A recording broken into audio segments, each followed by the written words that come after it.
করিয়া উচ্চ বিদ্যালয়ের ঈদ পুণ্যবরণী অনুষ্ঠান এবং প্রাক্তন ছাত্রদের যারা বিসিএস এ চান্স পেয়েছেন তাদেরকে সংবর্ধনা অনুষ্ঠান।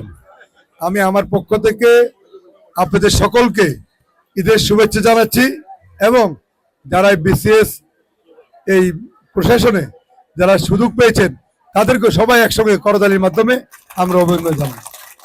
আমরা চাই আগামী দিনে ঐতিহ্যবাহী স্কুলের প্রাক্তন ছাত্ররা আরো সামনে এগিয়ে যাবে। আপনাদের মাধ্যমে এলাকার উন্নয়ন হবে, এলাকার সমাজ সেবামূলক কাজ হবে, এলাকার মানুষের জন্য আপনারা কাজ করবেন, সেটা আমি আজকের এই অনুষ্ঠানে আপনাদের নিকট প্রত্যাশা করি। এবং আগামী দিনে এই স্কুল থেকে যেন আরো মেধাবী ছেলে মেয়েরা যাতে বের হতে পারে, শিক্ষা শেষ করে যাতে আরো ভালো ভালো জায়গায় যেতে পারে, সেই জন্য আমরা সবাই সহযোগিতা করব, সাহায্য করব এবং আমরা আপনাদের পাশে থেকে আমরা একসঙ্গে কাজ করব।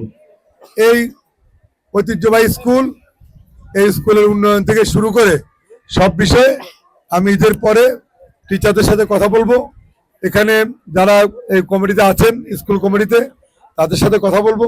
আলাপ আলোচনার মাধ্যমে স্কুলের কি কি উন্নয়ন আমরা করতে পারি, কি কি কাজ করতে পারি, ইনশাল্লাহ আপনাদের সাথে কথা বলে যাতে ঐতিহ্যবাহী স্কুলের উন্নয়ন করা যায়, যাতে শিক্ষার পরিবেশকে আরো ভালো করা যায়, সেজন্য আমরা অভিভাবক, আমরা কলেজ কমিটির নেতৃবৃন্দ, পরিচালনা কমিটির নেতৃবৃন্দ এবং টিচারদের সাথে কথা বলবো। কথা বললে ইনশাল্লাহ আমরা সেইভাবে আমরা ইনশাল্লাহ ব্যবস্থা করব। ছাত্র ছাত্রীদেরকে অনুরোধ করব এমন কোনো কাজ আপনারা করবেন না যাতে আমাদের অভিভাবকরা আপনাদের বেশি নারাজ হয়। ঠিক আছে?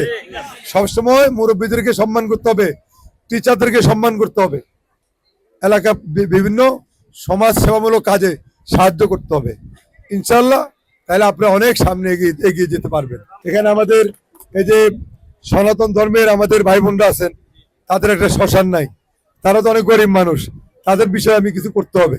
আসলে আমাদের সব জায়গায় সমস্যা অনেক বেশি, এটা আমাদের বুঝতে হবে। অর্থনৈতিক অবস্থা অত বেশি ভালো না, আস্তে আস্তে ইনশাল্লাহ সব হবে।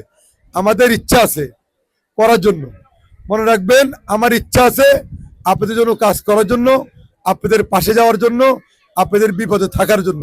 সুতরাং দোয়া করেন, ইনশাল্লাহ আল্লাহ ব্যবস্থা করবে।